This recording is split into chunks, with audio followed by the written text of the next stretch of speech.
WRJN. Ted Ehlen here. One thing you learn, 'tis the season for too much eating, and I ended up finding that out on Thursday, that's for certain.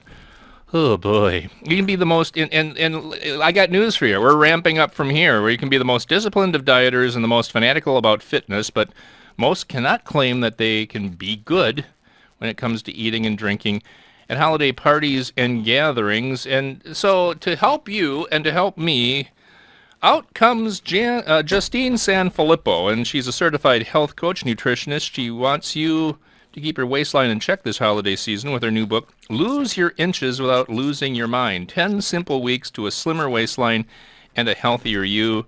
And she joins us right now on a rescue mission on the afternoon news here at News Talk 1400 WRJN. Justine SanFilippo. Justine, thank you for joining us because we need you. Thanks for having me. I'd be happy to help you. Yeah, because this is the time of the year. We have the best of intentions. We really do. I was over at my in-laws for Thanksgiving. I ate pretty good. That's the thing, because on Thanksgiving, when it comes to what they offer on the table, it's a difficult time, and I think you can understand this because everybody brings their stuff, so you have to have a little bit of everything so you don't hurt people's feelings, right? Well, oh, absolutely. So what happens after the meal is all over, I'm sitting around, I'm standing there, my brother-in-law is like laying in a recliner, and he's just talking about stuff, and altogether it's a case where I see right next to him these chocolate-covered peanuts. And it's like, I'm just standing there, it's like, okay, I can listen to him or eat the peanuts, one or the other. And so guess what I did, Justine? You ate the peanuts. Yeah, I did. as well as a little... those orange candies that's shaped like an orange slice and they have the sugar on top of them? I had a few of those as well. I was bad, and I was eating so well. And I think a lot of people end up falling into this trap, not just for Thanksgiving, but they kind of slide into the end of the year, just giving themselves license to eat like that more than once.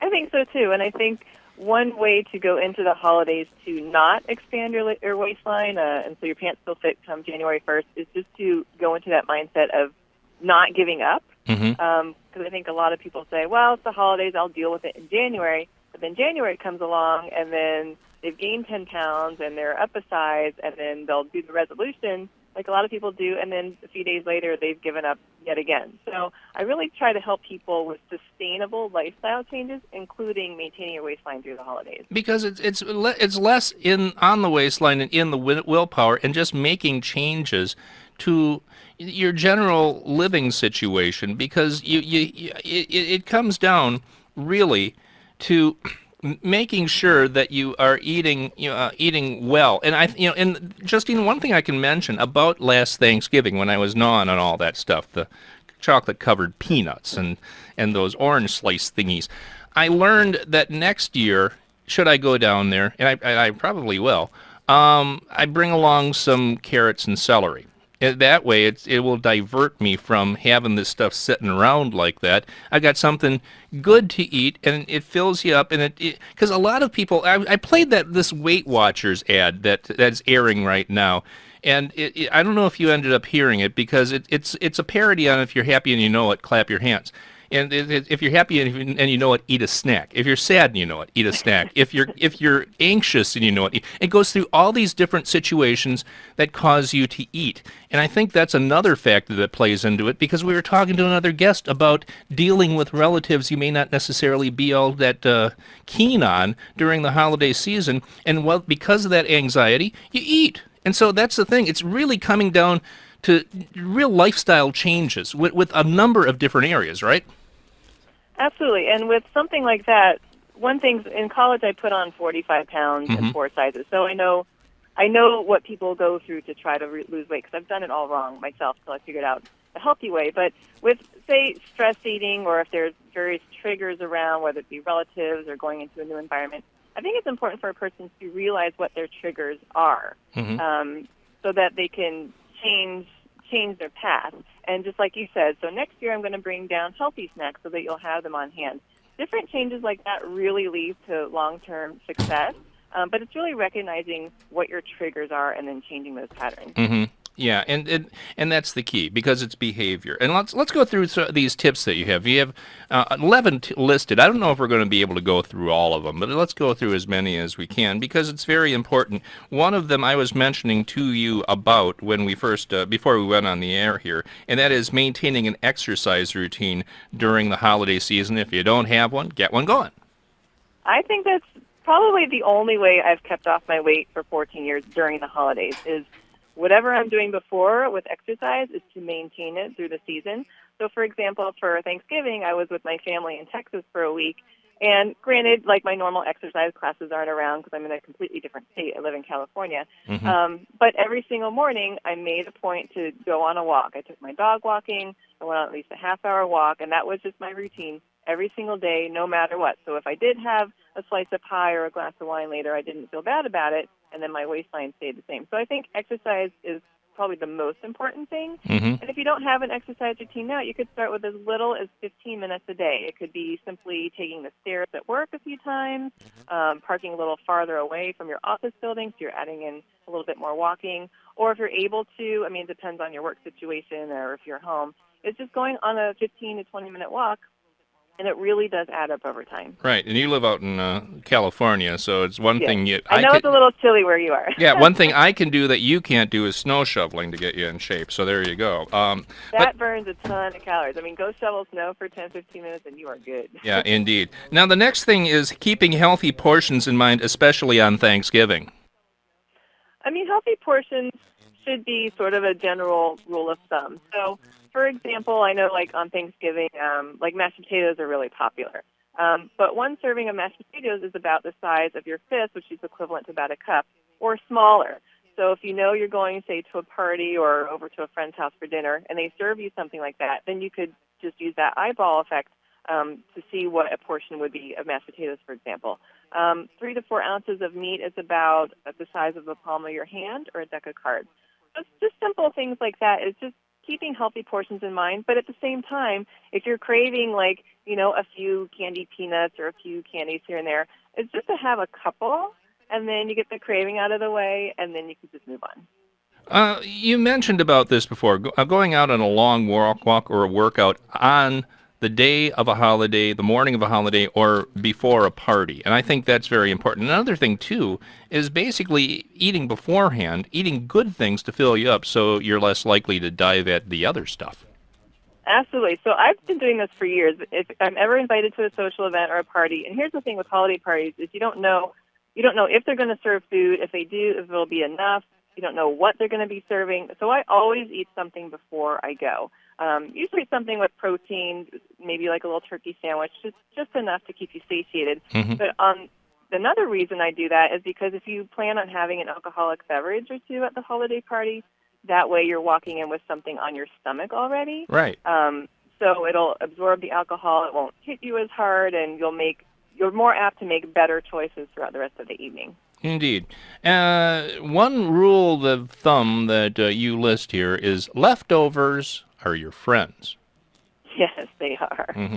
They're the best things. And I'm sure people still have Thanksgiving leftovers, and you could do some really creative dishes, turkey sandwiches, some turkey stew, add turkey on salad. But leftovers are great. And even if it's not the holidays, if I'm cooking for myself, I'll make double of whatever I'm making just so I have leftovers. So when I'm coming home, and this is great for busy moms, when you're coming home and you're hungry and you just want to heat up something real fast for yourself or your kids, is it's already done. Or you can even take some time on Sunday to make bigger portions and have plenty of leftovers for the week.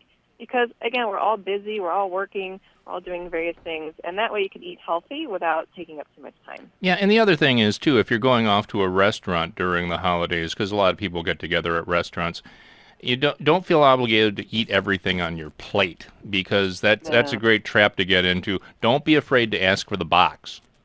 I always have leftovers. I think my family makes fun of me because I permanently have leftovers when I eat at a restaurant. But also, the portions are so big now that they serve.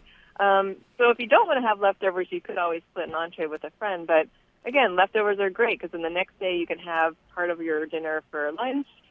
You just bring it to work, you heat it up, and then you're good to go. Yeah, I ran into this tip here earlier on today, and I think I overindulged, and it has to do with them bringing in pizza today, and lots of pizza. And you mentioned at the office, given to your cravings just a little bit. I don't think it was just a little bit, but you got to have a rein on things there, right, Justine? So with regards to pizza, I'm half Sicilian. I do eat pizza every so often. It's in my DNA. But I try to keep it to one slice. I mean, it depends on the size. Maybe two if they're small. But if you have had pizza today, it's okay. I mean, we want to keep a nice, healthy balance in our lives. And then just the rest of the day, you just make healthier choices so that it all sort of balances out. I like you. You're a woman with reason, and that's it. Because pizza, balance. pizza. How can you avoid pizza? You can't. You can go ahead and not avoid pizza, but just watch what you're doing, just like Justine says. So, thank you. I appreciate it. I kind of have permission, sort of, to eat pizza. That's good.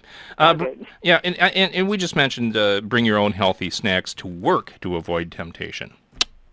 I think that's important because especially now there's going to be different kind of goodie baskets showing up around the office, different candies and cookies and treats. And if you're a person that has little self-control, one thing you could do is actually try to keep it out of your line of vision when you're at your desk so you're not staring at it all day.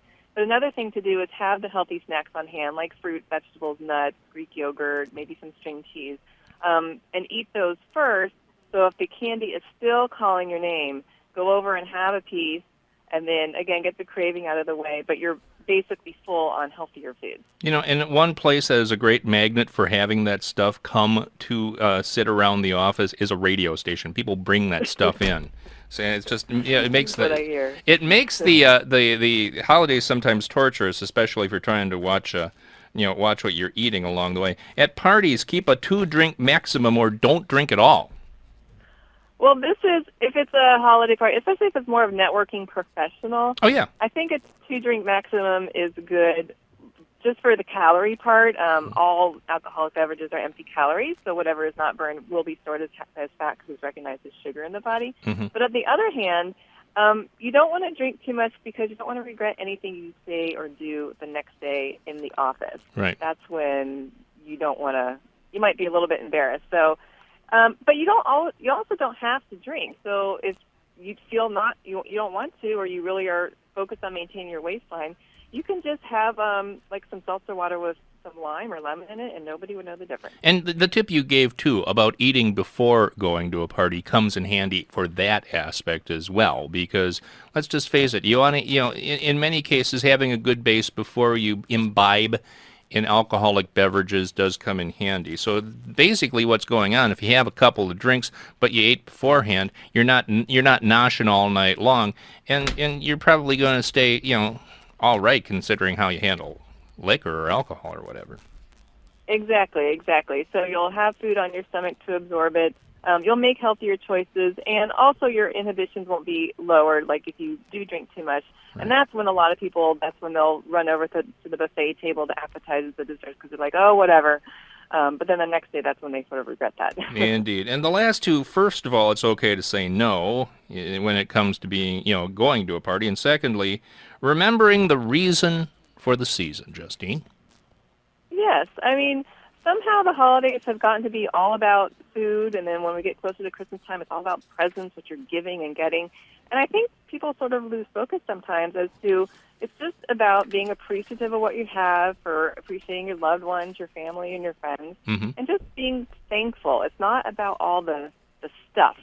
It's really just being thankful for everything in your life. I like the way that this woman talks. She's wonderful. Justine SanFilippo, she's a certified health coach, nutritionist, and her book is called Lose Your Inches Without Losing Your Mind, 10 Simple Weeks to a Slimmer Waistline and a Healthier You, joining us on the afternoon news here at News Talk 1400 WRJN. And I love the name of your website. Tell us what it is. Sure. My website is happyhealthypeople.com. And I thought of this long time ago, about 10 years ago, when I started health coaching, because I want to help people be happy and healthy in all aspects of their life. Yes, food is important, nutrition, exercise, but it's also just being happy in whatever you're doing in your career and in relationships. And it's all, I take more of a holistic approach, so that's why Happy Healthy People makes me happy even just when I say it. So there's some free videos on there that people can download a free chapter of my book, and there's all sorts of other free stuff on there as well. And I was just going to use that holistic word as well. So there you go, Justine. Thanks a lot for joining us, and happy holidays to you. Thank you so much, Ted. Appreciate it.